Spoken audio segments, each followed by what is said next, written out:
This isn't a story about a treasure map or a forgotten fortune. This is a story about the weight of a promise, the silence of a man who carried mountains on his shoulders, and the day a little girl's small hands unearthed a truth that would change the very soil of our family's history. It's a story about the things we lose, the things we find, and the things we never knew were missing. It's a story of a ranch, a revelation, and the resilience of a love that doesn't end at the grave. The silence after Pa passed was a physical thing. It wasn't just the absence of his voice, that low, gravelly rumble that could soothe a spooked horse or command a team of men with a single word. It was a deeper stillness, a void in the rhythm of the Double M Ranch that felt like a missing heartbeat. The wind still whispered through the dry grass of the high plains, the cattle still lowed in the distance, and the screen door still banged in the late afternoon breeze, but it all felt hollow, like a song played without its soul. I remember the day we buried him. The sky was that particular shade of bruised purple and faded gold that only happens in late autumn out here, a sky that seemed to mourn with us. Folks from 3 counties over came, filling the small cemetery on the hill overlooking the ranch. They spoke in hushed tones, their hats held over their hearts, their weathered faces etched with a shared grief. They talked about his fair dealings, his iron will, and his way with the land. They talked about the hard years and the good years, the droughts and the blizzards he'd weathered. Everyone had a story. Everyone, it seemed, knew a piece of my father. Everyone except me. Losing a parent is a strange, unraveling thing. You expect the grief, the terrible, gut-wrenching ache that steals your breath in the quiet moments, but you don't expect the anger. The anger at the things left unsaid, the questions that will now forever go unanswered.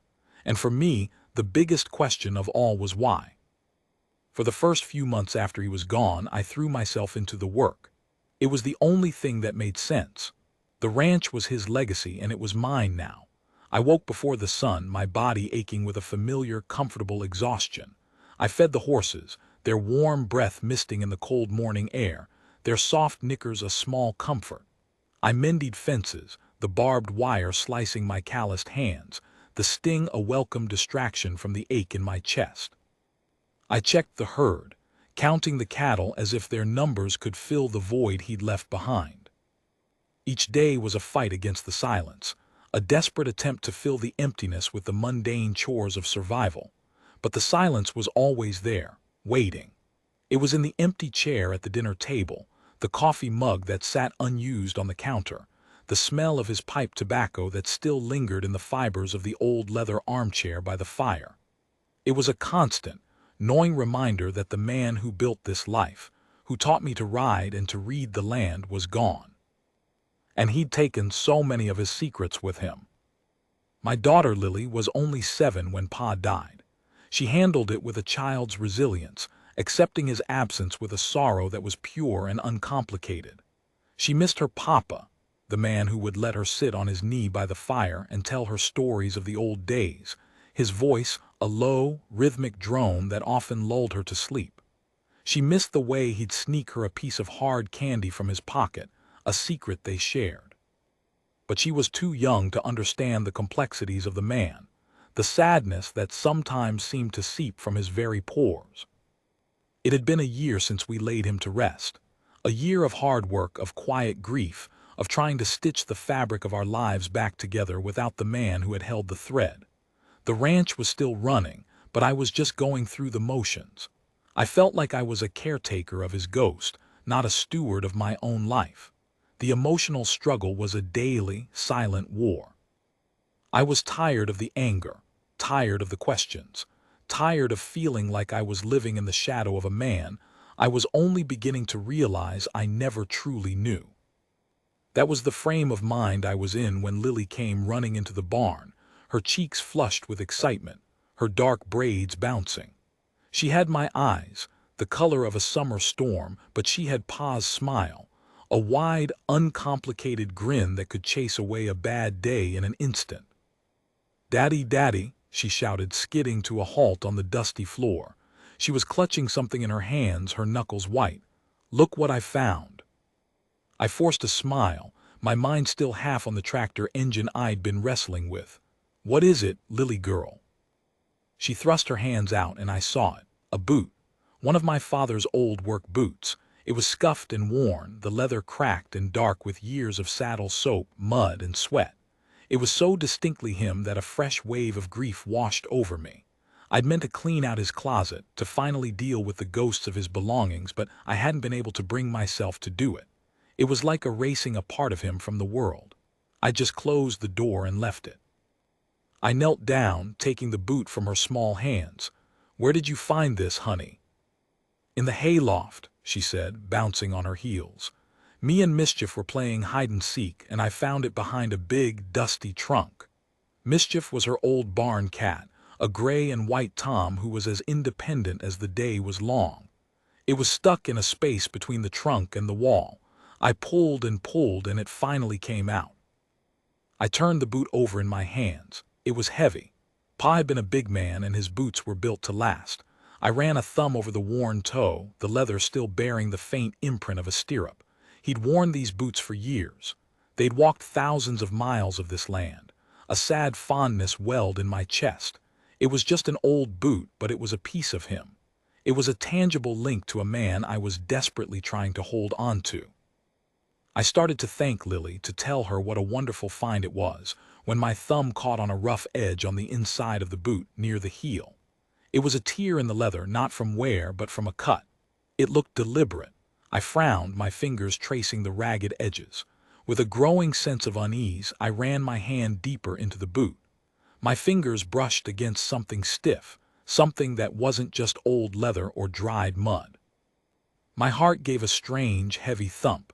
I pulled my hand out, and with it I pulled out a small, water-stained envelope. It was worn and yellowed, the paper brittle with age.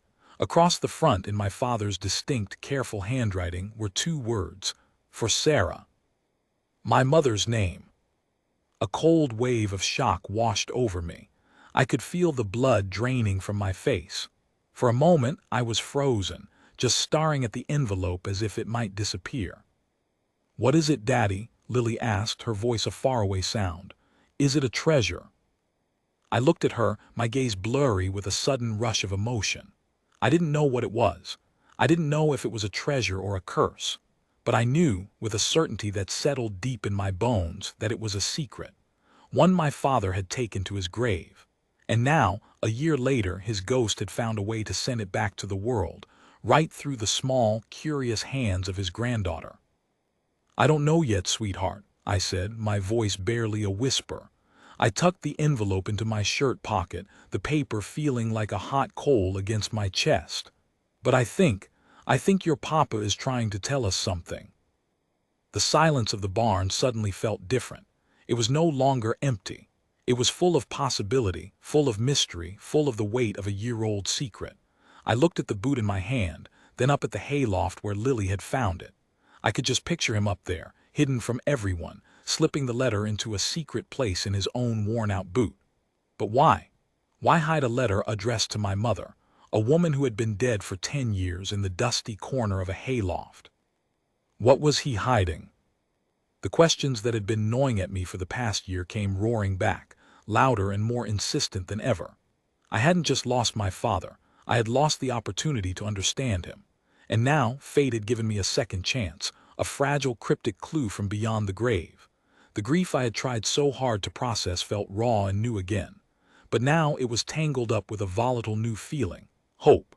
Not the easy, comfortable hope of a new day, but a sharp, uncertain hope. The kind that could either heal you or break you all over again. I put the boot aside and walked out of the barn, Lily trailing behind me. The sun was beginning its slow descent, casting long, distorted shadows across the yard. The ranch, my home, the only home I'd ever known, looked strange and different. The familiar hills and fences, the old oak tree by the house, they all seemed to be holding their breath, waiting for what I was about to do. I could feel the ancient land holding its secrets close. I went into the house, straight to my father's study, the room that had been his sanctuary. The room was just as he'd left it. I sat down at his desk, the heavy oak surface scattered with old invoices and a few of his favorite pens. I pulled out the envelope, my hands trembling slightly. I held it up to the light. It was thick, folded several times. I hesitated. Opening it felt like a violation, like reading his diary. It felt like I was looking through a window I wasn't meant to see out of. But the curiosity, the desperate need for answers, was overwhelming. With a deep, steadying breath, I carefully broke the seal. I unfolded the paper, the yellowed sheet crackling in the quiet of the room. The handwriting was old, from a time long before I was born, a youthful version of his careful script. It wasn't a letter to my mother at all. It was a letter from my father to someone else. And the first sentence was a shockwave. It wasn't a declaration of love or a secret confession. It was something far more startling, something that ripped the very foundation of my reality out from under me.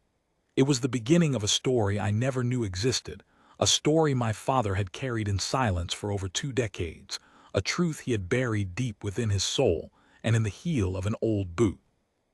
The paper trembled in my hands. I was no longer a rancher, a widower, a father. I was a man standing at the edge of a vast, unknown canyon, staring into an abyss of truth that had been hidden for a lifetime, a truth that would shake the very ground of the Double M to its core.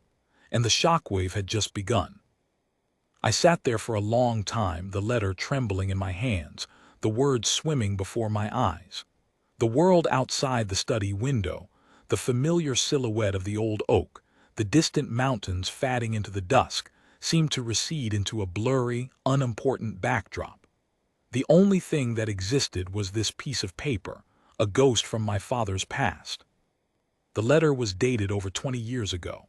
It was written to a woman named Maria. I'd never heard the name before.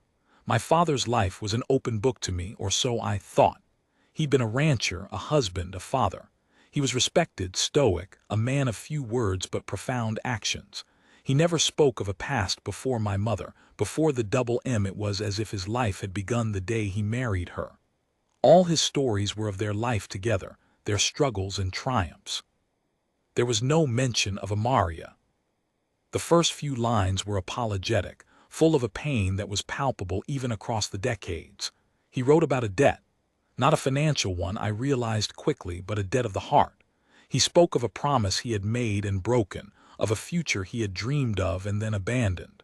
The words were raw, stripped of the usual formality of his later years. It was a voice I had never heard, the voice of a young man, desperate and torn. I can still see the light in your eyes, the way the sun caught the black of your hair.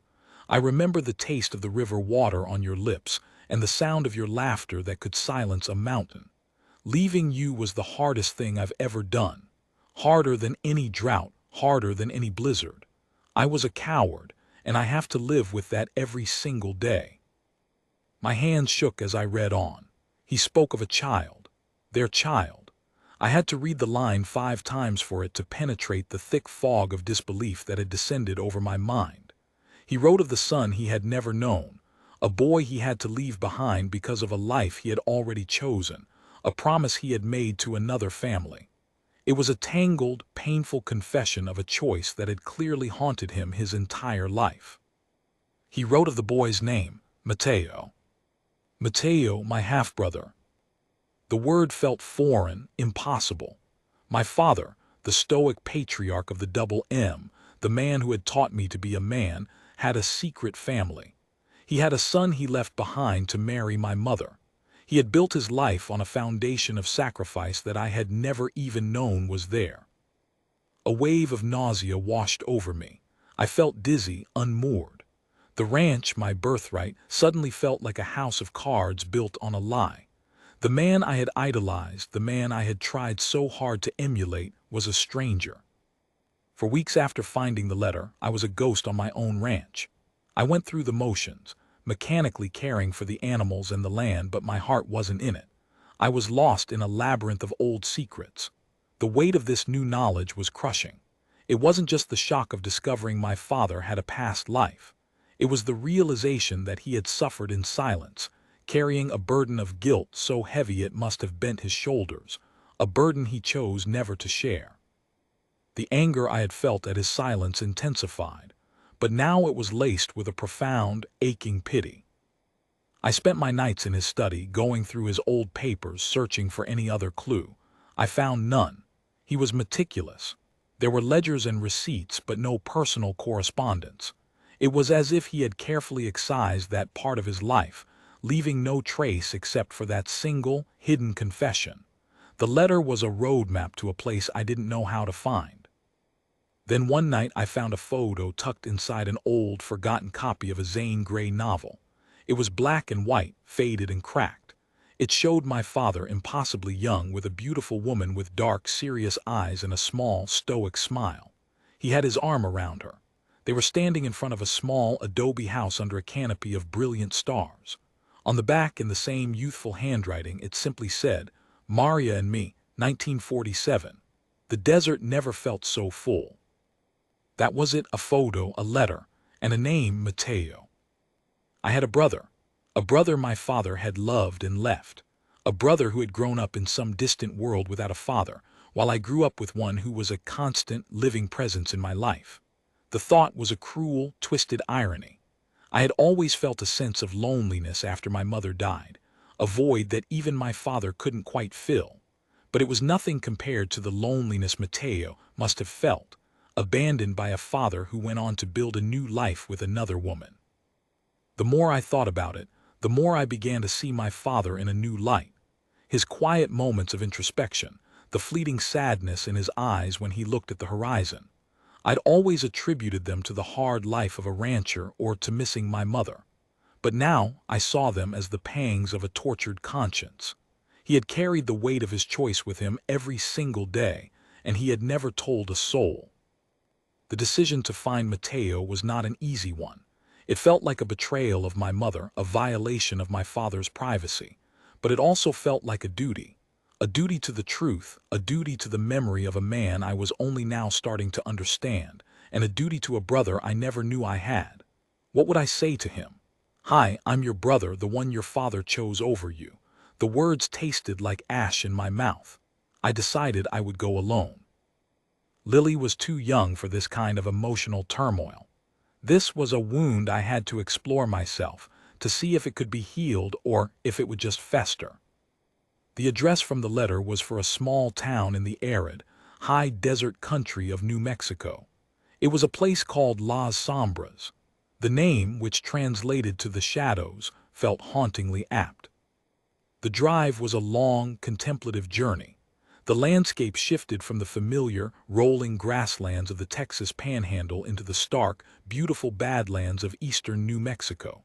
The sun was a relentless white ball in a vast, unclouded sky. I drove for hours, my thoughts churning, my stomach in knots. I was a stranger in my own life, a man walking into a past he had no part in. The dusty towns I passed through, each one a monument to survival and hardship, made me think of my father and the life he had left behind. The silence of the road, broken only by the hum of the engine and the whistle of the wind, was a heavy, anticipatory silence. Finally, I reached Las Sombras. It was a small, dusty town, the kind that seemed frozen in time. There was a single main street with a few shops, a diner, and an ancient gas station. I parked the truck in front of the diner and walked in. A bell jingled above the door. The air was thick with the smell of coffee and sizzling bacon. A woman with a kind face and graying hair looked up from behind the counter. "What can I get you, stranger?" she asked, her voice a warm, raspy drawl. I ordered a cup of coffee just to be polite, but my mission wasn't for food. "I'm looking for someone," I said, my voice hesitant. "A man named Mateo. He used to live around here." The woman's face flickered with a brief, unreadable expression. "Mateo Galvez." My heart skipped a beat. "Yes, do you know him?" "Everyone knows Mateo," she said, her eyes scrutinizing me. "He's the man who runs the old Hernandez place, the one out by the arroyo. Why? Are you a friend of his?" I hesitated, unsure how much to reveal. "Something like that," I mumbled, not meeting her gaze. "Is he still there?" "Oh yes," she said. "He's a fixture, quiet man, keeps to himself. He and his grandmother, they've been on that land for years. You have a long, rough road out to the Hernandez place. Just follow the county road south until you see a turnoff with a big cottonwood tree. It's about another 3 miles after that. The directions were clear, but my heart was hammering against my ribs. I left a generous tip for the coffee I barely touched and walked back to my truck, the world feeling surreal. I was about to meet my brother. The road to the Hernandez place was exactly as the woman had described it, long, winding, and rough, cutting through a landscape of sagebrush and junipers.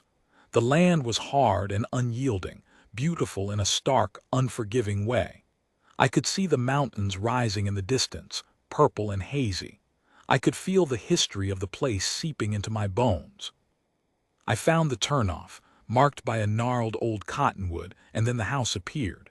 It was a small, rambling adobe structure, the walls a warm, earthy color that seemed to blend into the landscape. It had a worn, lived-in feel. A few chickens scratched in the dust, and an old, sway-backed horse stood under a ramada. My heart was in my throat as I pulled up to the house. I killed the engine. The silence was absolute. I sat there for a moment, trying to summon the courage to get out of the truck. This was insane. What was I doing here? Then the front door of the house opened. A man stepped out onto the porch. He was lean and weathered, with a face that had been carved by the sun and the wind. He had dark, intelligent eyes that held a deep-seated wariness. He looked like my father, not in a direct, obvious way, but in the way he stood, with a quiet, unyielding strength that seemed to be rooted in the earth.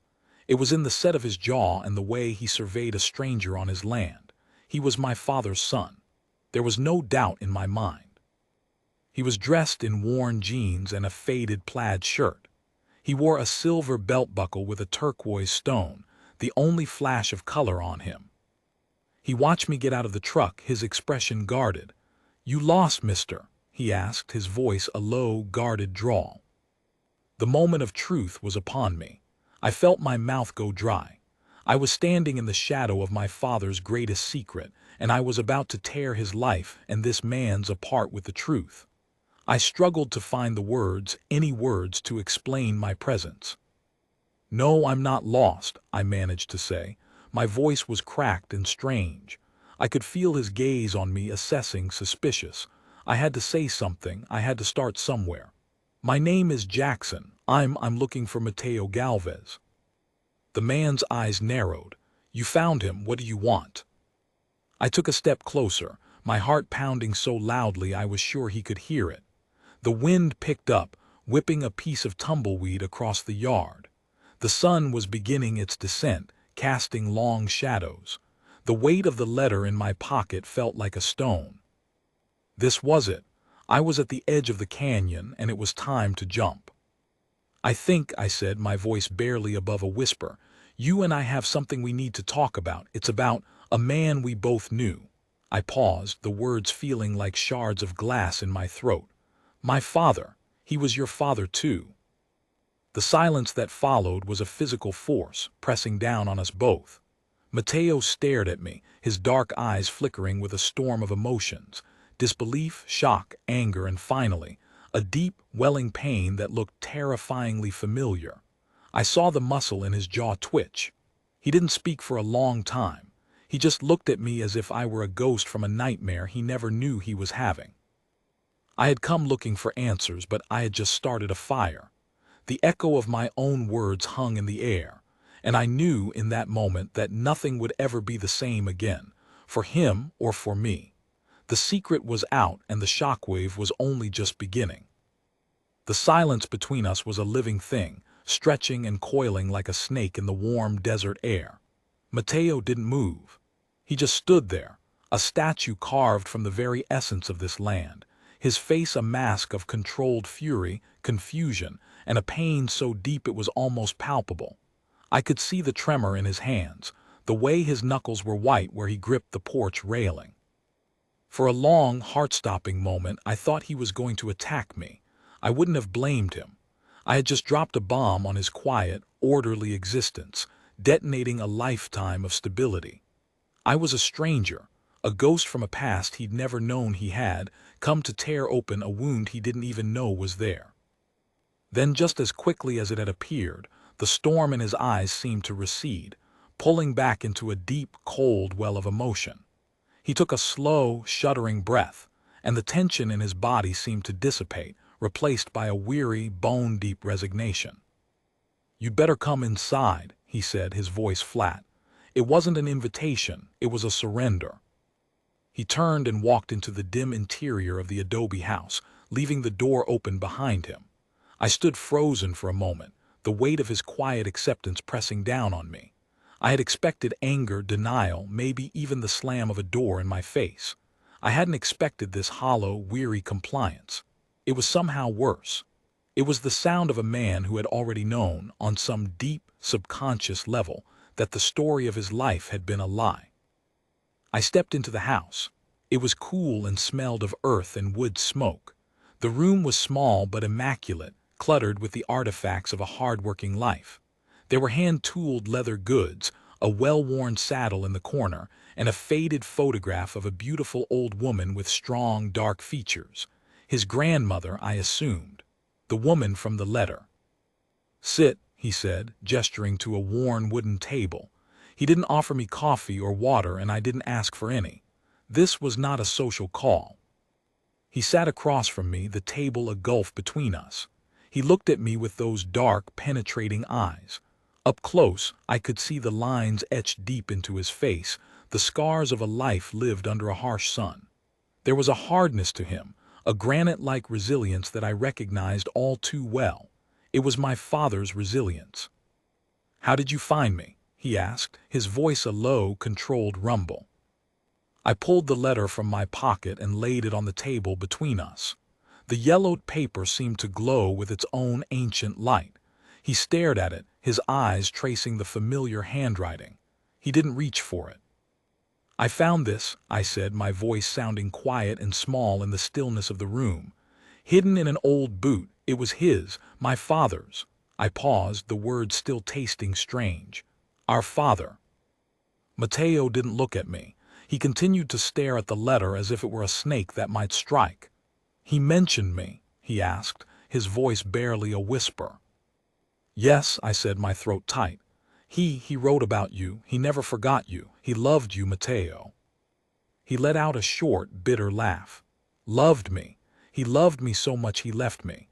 He loved me so much he chose another life, another son." It was a brutal truth, and it pierced me.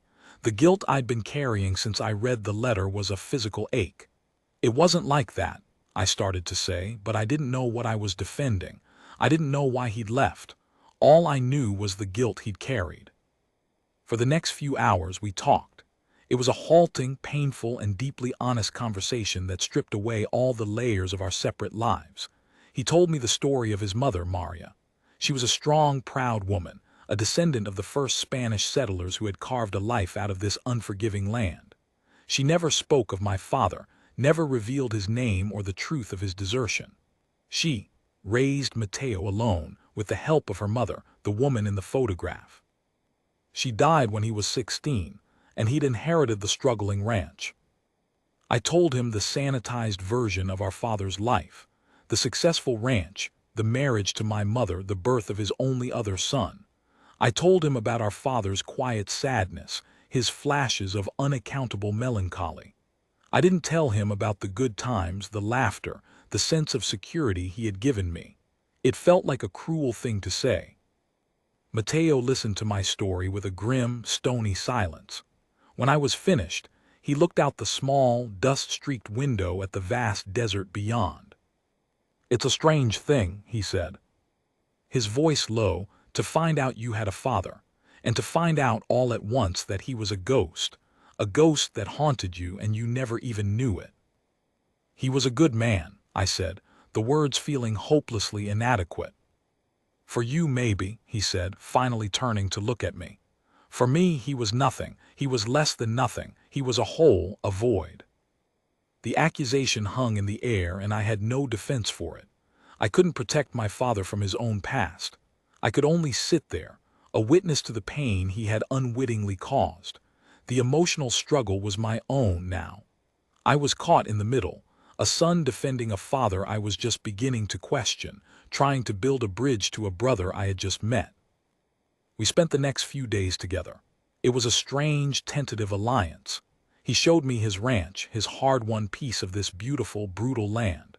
We worked together, mending fences, feeding the few head of cattle he had left. We didn't talk much about our father, but we talked about other things. He told me about the ancient petroglyphs in the canyon, the way the coyotes sang to the moon, the secret of finding water in the dry arroyos. He spoke of his grandmother, the wisdom she had passed on to him, the strength she had instilled in him. He was a man of the earth, rooted in a deep, spiritual connection to the land that my father, for all his devotion to the double M, had never quite possessed. It was a connection I realized I had always lacked. The physical similarities were startling, and as we spent more time together, I began to see the echoes of his personality in my father's. He had the same stubbornness, the same quiet, unyielding will. He also had the same deep capacity for kindness, a kindness he kept carefully hidden behind a wall of reserve. On the third night we sat out under the stars, a small fire crackling in a pit. The desert was so dark, so vast, that the sky felt like an ocean of stars, vast and infinite. We were both nursing a bottle of his grandmother's potent peach brandy. "I always wondered why he left," Mateo said, his gaze fixed on the fire. "My grandmother told me it was because he had a choice, the land or my mother. He chose the land." He took a swig from the bottle. "I thought he was just a greedy man. Now I know he was a coward." "He was scared," I said, the words tumbling out before I could stop them. "He was scared of the unknown. He was scared of a life he couldn't control. He chose the path he knew, the one that was paved for him." "A choice is still a choice," he said, and his voice was hard.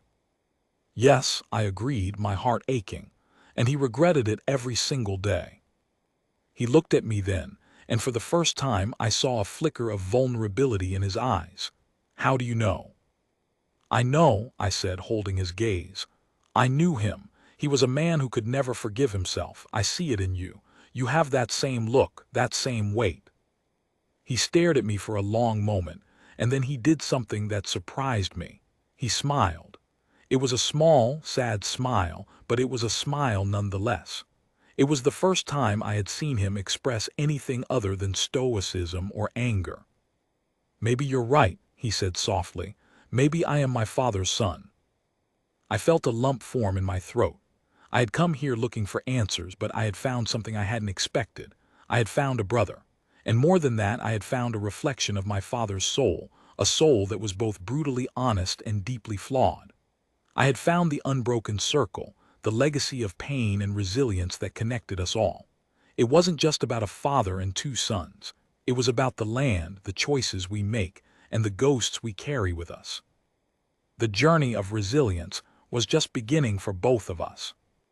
That night we sat under the stars until the fire burned low, not saying much, but sharing a silence that was no longer empty. It was a silence of understanding, of a shared burden finally being acknowledged. For the first time, I felt like I wasn't carrying my father's secret alone. And for the first time, I felt like I might actually be able to forgive him. The days turned into a week, and the week began to feel like a new kind of home. The ranch in Las Sombras was a world away from the double M here. The air was thinner, the colors were more vibrant, and the silence was a living presence. I helped Mateo with his work, learning the rhythms of his life. The work was hard, but there was a simple, brutal honesty to it. I was starting to understand why my father had been so drawn to this land, and why he had ultimately been so afraid of it. It demanded everything, and gave back only what you were strong enough to take. Mateo was a good man. He was quiet, but his actions spoke volumes. He cared for his animals with a gentle hand, he respected the land, and he honored the memory of his mother and grandmother in everything he did. He carried the weight of the Hernandez legacy on his shoulders, a legacy of resilience and survival that had been forged in the crucible of the desert. The more time I spent with him, the more I understood my father's decision. It wasn't an excuse for his actions, but it was a context I had never had before. He had been a young man, faced with an impossible choice. Stay with the woman he loved in a life of hardship and uncertainty, or return to the comfortable, predictable life he had been born into. He had chosen the path of least resistance, the one that came with land and security, but he had paid for it with a lifetime of guilt. I saw that guilt in the way Mateo held himself, in the lines of worry etched around his eyes. Then one morning, while we were fixing a section of fence that had been damaged by a flash flood, I saw it. A small, faded M brand, almost obscured by rust on a piece of weathered barbed wire. It wasn't the double M, it was just a single, simple M. I held it up to Mateo. "What's this?" He looked at the wire, his expression flickering with recognition. "That's the old M brand. My grandfather. He lost this land in the Great Depression. His branding iron is a piece of history." "My father's ranch is the double M," I said, my mind racing. "It stands for the old M brand, too. He told me it was from my grandfather's herd." Mateo shook his head. "No, Jackson, it was this land. The original M was this land. The double M was his way of claiming what he'd lost, his way of paying homage." It was a revelation. The very foundation of my life, the double M, was a monument to a promise my father had made to the land he had abandoned. He had tried to keep a piece of it with him to anchor his new life in the old. It was a small, poignant detail, but it was the key to understanding him. His life had been an act of penance, a constant, silent attempt to reconcile his past with his present. The day before I was set to leave, I was in the small barn trying to fix an old, broken cart. Mateo had gone into town for supplies. I was alone, surrounded by the dusty relics of another time. I was looking for a piece of wood to patch the cart when I stumbled upon an old trunk, pushed into a dark corner and covered in a thick layer of dust and cobwebs. I was careful not to disturb anything, but my foot caught on a loose board and the lid of the trunk flew open. Inside, nestled on top of a pile of moth-eaten blankets, was a small, leather-bound journal. It was old, the leather cracked and faded. I felt a jolt of electricity. I hesitated, but my curiosity was overwhelming. I opened it. It was my father's handwriting. This was a journal from his youth. The pages were filled with descriptions of his life here. He wrote about the beauty of the land, his love for Maria, his fear of the unknown. But the most significant part was a letter tucked into the back. It was never sent. It was a letter from him to my mother, written just before he returned to the double M to marry her. He wrote of his love for her, but he also confessed his love for Maria and his son. He spoke of the terrible, impossible choice he had made. He begged for her understanding, for her forgiveness. He wrote that he would try his best to be a good husband, to be a good father, to build a life for them on the double M. But he also confessed that a part of his heart would always be in the desert, with the son he had left behind. He was asking for her blessing to carry this burden, and in return, he promised her his life. It was the most honest and devastating piece of writing I had ever read. He had been a man torn in two. His life with my mother was a whole, but it was a whole built on an empty half. He had been a good husband and a good father, but he had never truly been whole. And the journals showed me that he had tried, desperately, to be the best version of himself for us. I heard Mateo's truck pull up outside. I quickly closed the journal, my heart pounding. I felt like I had just read his soul. Mateo found me in the barn. My eyes red-rimmed. He didn't say anything for a long moment. He just looked at me, his dark eyes full of an ancient, knowing sadness. He saw the journal in my hands. He didn't need to ask. He just nodded. "He wrote about us?" he asked, his voice soft. "Yes," I said, my voice thick with emotion. "He wrote about you, too." The decision I had to make was the heaviest of all. I had a choice. I could take this secret, this final, beautiful, terrible piece of my father's soul, and bury it. I could let him rest. I could leave Mateo to his quiet life, a life that had been built on a lie, but a lie that had given him his own kind of strength and resilience. or I could give it all to him. I looked at Mateo, this man who was my brother. I saw in him the echoes of my father's pain, his resilience, his deep connection to the land. He was the true heir to this place, the one who had lived his whole life in the shadow of the man's choice. He deserved to know the truth. He deserved to understand that his father's abandonment had not been an act of callousness, but an act of heartbreak. The guilt I had been carrying was for nothing. I was not the reason for his pain. I was just the bearer of the news. "It's yours," I said, holding the journal out to him. "This is his story, it's yours now." He took the journal from me, his hands trembling slightly. He opened it, his eyes scanning the familiar, painful handwriting. He read the confession, the plea for forgiveness. He read about his mother, about the life that might have been. When he was finished, he looked up at me, and there were tears in his eyes. Not tears of sadness, but tears of something that looked like relief. "He never forgot me," he whispered. "I am his son." "Yes," I said, "you are, we both are." The next morning I packed my truck to leave. The weight that had been on my shoulders for the past year was gone. I no longer felt like I was living in my father's shadow. I had found my brother, and I had found a deeper understanding of the man my father was. He had not been a perfect man. He had made terrible choices. But he had also loved deeply, carried immense guilt, and spent a lifetime trying to atone for his sins. And he had left me a gift, the truth. As I was about to get in the truck, Mateo stopped me. He held out a worn, silver pocket watch. It was my father's. I recognized it from the photographs. "He left this in the barn the last time he was here," Mateo said. "I think he was going to give it to me, but he lost his nerve. It's yours now. It's his legacy, a piece of his time." I took the watch, the cool metal warm in my palm. I had never known he had been back here. It was a small, final piece of the puzzle. It was a testament to his constant, unending connection to this place and to my brother. It was a symbol of the lineage of the land, a lineage that now included me. I drove away, leaving the dust of Las Sombras behind. I wasn't just going home to a ranch. I was going home to my daughter, to the land I loved, carrying with me the ghost of my father, a brother I had found, and a promise to never let the shadows of the past define my future.